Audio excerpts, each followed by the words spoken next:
পৃথিবী তখনও তরুণ। পাহাড়ের বুক জুড়ে তখনও মানুষের পদচিহ্ন খুব বেশি পড়েনি। নদীগুলো কাঁচের মতো স্বচ্ছ ছিল। বাতাসে ছিল নতুন পৃথিবীর সতেজ গন্ধ। কিন্তু মানুষের হৃদয়, সেই হৃদয় ধীরে ধীরে বদলে যাচ্ছিল। একসময় মানুষ আল্লাহকে চিনত, তাঁরই ইবাদত করত। তারা জানত আকাশ, মাটি, নদী, পাহাড় সবকিছুই এক মহান স্রষ্টার সৃষ্টি। কিন্তু যুগের পর যুগ পেরিয়ে যেতে যেতে মানুষের অন্তরে অদ্ভুত পরিবর্তন আসতে শুরু করল। লোভ মানুষের হৃদয়কে কঠিন করে দিল। ক্ষমতার নেশা তাদের চোখ অন্ধ করে দিল। তারা নিজেদের তৈরি করা মূর্তিকে সামনে রেখে মাথা নত করতে শুরু করল। মানুষ তখন 5টি বড় মূর্তির পূজা করত: ওয়াদ, শুয়া, ইয়াগুস, ইয়াউক এবং নাসার। একসময় এগুলো ছিল কিছু ধার্মিক মানুষের স্মৃতি, কিন্তু ধীরে ধীরে মানুষ সেই স্মৃতিকে পূজায় পরিণত করল। পৃথিবীর বাতাসে তখন অন্যরকম এক অন্ধকার ছড়িয়ে পড়ছিল। মানুষ দুর্বলকে অত্যাচার করত, ধনীরা গরিবদের অধিকার কেড়ে নিত। মিথ্যা, প্রতারণা, অন্যায় সবকিছু যেন সাধারণ ব্যাপার হয়ে উঠেছিল। আল্লাহ তখন মানুষের হেদায়াতের জন্য একজন মানুষকে নির্বাচন করলেন। তার নাম নূহ। নূহ আলাইহিস সালাম ছিলেন অত্যন্ত কোমল হৃদয়ের মানুষ। তার চোখে ছিল সত্যের আলো, কণ্ঠে ছিল মমতার সুর। তিনি মানুষের কাছে এসে বলতেন, হে আমার জাতি, তোমরা আল্লাহর ইবাদত করো, তিনি ছাড়া তোমাদের আর কোনো উপাস্য নেই। কিন্তু মানুষ তার কথা শুনে হাসত। কেউ বলতো, এই নূহ পাগল হয়ে গেছে। কেউ বলতো, তুমি কি ভাবছো আমরা আমাদের পূর্বপুরুষদের ধর্ম ছেড়ে দেব? নূহ আলাইহিস সালাম তবুও থামেননি। দিনের বেলা তিনি মানুষের বাড়ি বাড়ি যেতেন। রাতে তিনি একা দাঁড়িয়ে আল্লাহর কাছে দোয়া করতেন। তিনি বলতেন, হে আমার রব, আমি আমার জাতিকে দিন রাত ডেকেছি, কিন্তু তারা আমার দাওয়াত থেকে আরও দূরে সরে যাচ্ছে। মানুষ তার কথা শুনে কানে আঙুল দিত। তারা নিজেদের কাপড় দিয়ে মুখ ঢেকে ফেলত যাতে তার কথা শুনতে না হয়। তবুও নূহ আলাইহিস সালাম থামলেন না, কারণ তিনি জানতেন সত্যের পথে ধৈর্যই সবচেয়ে বড় শক্তি। বছর কেটে গেল, 10 বছর, 50 বছর, 100 বছর, কিন্তু মানুষ বদলালো না, বরং তারা আরও বেশি অহংকারী হয়ে উঠল। তাদের নেতারা জনগণকে বলতো, নূহকে অনুসরণ করো না, সে তোমাদের ভুল পথে নিয়ে যাচ্ছে। যারা নূহ আলাইহিস সালামের কথা বিশ্বাস করেছিল তারা ছিল খুবই অল্প, আর তারা ছিল সমাজের দুর্বল মানুষ, গরিব, দাস, সাধারণ মানুষ। ধনীরা তাদের নিয়ে উপহাস করত। তারা বলতো, দেখো নূহের অনুসারীরা কারা, এরা তো সমাজের সবচেয়ে তুচ্ছ মানুষ। নূহ আলাইহিস সালাম শান্তভাবে বলতেন, মানুষের মর্যাদা সম্পদে নয়, ঈমানেই। প্রায় 950 বছর ধরে নূহ আলাইহিস সালাম তার জাতিকে আল্লাহর পথে ডাকলেন, কিন্তু মানুষের হৃদয় পাথরের মতো শক্ত হয়ে গিয়েছিল। অবশেষে একদিন আল্লাহ তার নবীর কাছে ওহী পাঠালেন, তোমার জাতির মধ্যে যারা ঈমান এনেছে তারা ছাড়া আর কেউ ঈমান আনবে না। এই সংবাদ শুনে নূহ আলাইহিস সালামের হৃদয় ভারী হয়ে গেল। তিনি বুঝলেন এখন আর মানুষের পরিবর্তনের আশা নেই। তখন তিনি আল্লাহর কাছে বললেন, হে আমার রব, পৃথিবীতে এই অবিশ্বাসীদের কাউকে জীবিত রেখো না। এই দোয়ার পরই শুরু হলো ইতিহাসের সবচেয়ে ভয়াবহ ঘটনার প্রস্তুতি।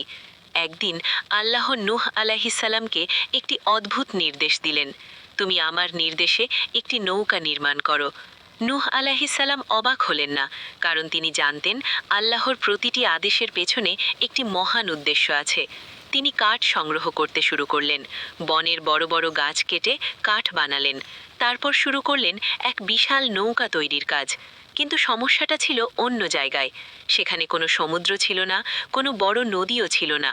মানুষ যখন দেখল নূহ আলাইহিস সালাম মরুভূমির মাঝখানে নৌকা বানাচ্ছেন, তারা হাসতে শুরু করল। কেউ বলল, নূহ, তোমার নৌকা কি বালির ওপর ভাসবে? আরেকজন বলল, তুমি কি পাগল হয়ে গেছো?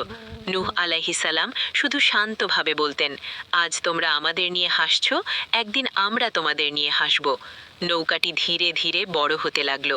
এটি ছিল সাধারণ কোনো নৌকা নয়, এটি ছিল মানুষের ইতিহাসের সবচেয়ে বড় জাহাজ। নূহ আলাইহিস সালামের অনুসারীরা দিন রাত কাজ করত। তাদের চোখে ছিল বিশ্বাসের আলো। তারা জানত এই নৌকা শুধু কাঠের নয়, এটি বিশ্বাসের তরী। নৌকা প্রায় তৈরি হয়ে গেছে। তখনও নূহ আলাইহিস সালাম তার জাতিকে শেষবারের মতো বললেন, তোমরা আল্লাহর কাছে ক্ষমা চাও, তিনি তোমাদের উপর রহমতের বৃষ্টি বর্ষণ করবেন।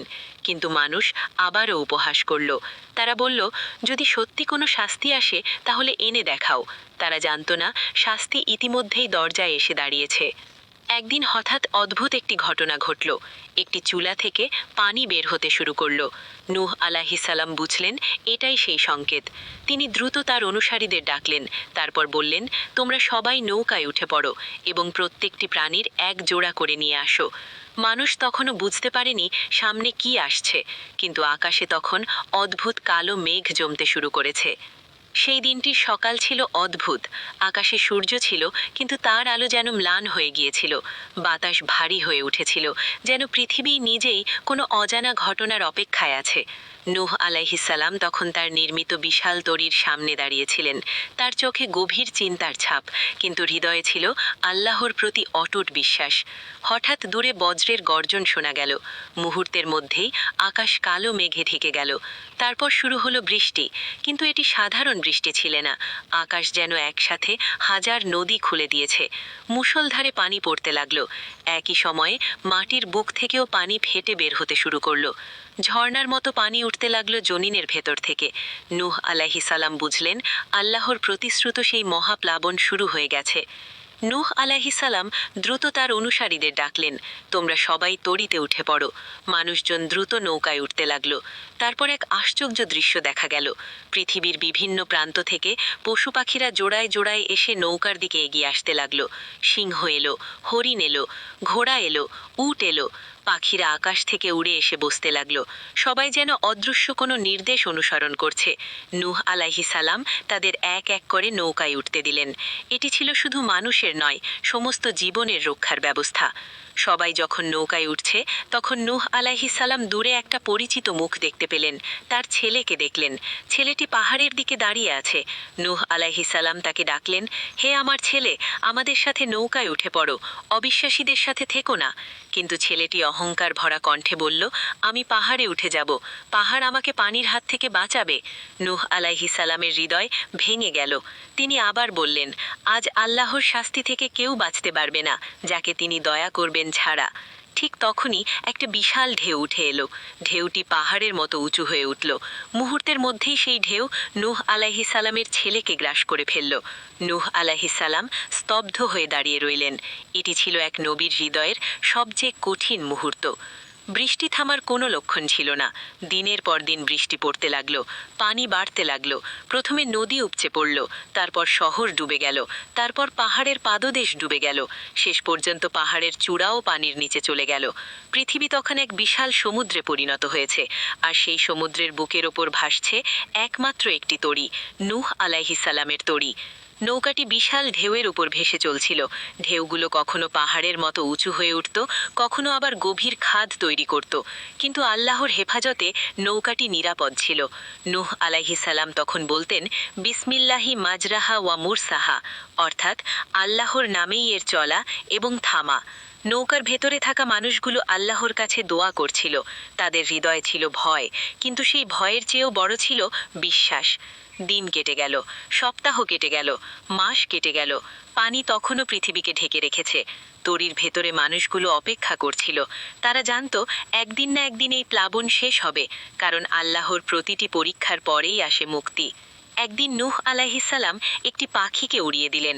পাখিটি অনেক দূর উড়ে গেল, কিন্তু কিছুক্ষণ পর ফিরে এলো, কারণ তখনও কোথাও জমিন দেখা যায়নি। আরও কয়েকদিন পর আবার একটি পাখি পাঠানো হলো।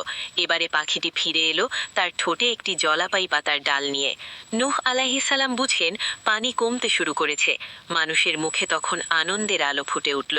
অবশেষে সেই দিনটি এলো। আল্লাহ আকাশকে বললেন, তুমি তোমার বৃষ্টি থামাও, আর জমিনকে বললেন, তুমি তোমার পানি গিলে ফেলো। ধীরে ধীরে পানি কমতে শুরু করলো। তরী এসে থামলো একটি পাহাড়ের ওপর। সেই পাহাড়ের নাম জুদি পাহাড়। নূহ আলাইহিস সালাম এবং তার অনুসারীরা তখন তরী থেকে নেমে এলেন।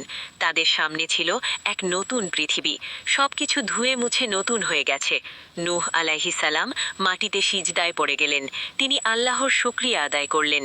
মানুষগুলো আবার নতুন করে জীবন শুরু করলো, নতুন ঘর তৈরি হলো, নতুন সমাজ গড়ে উঠল।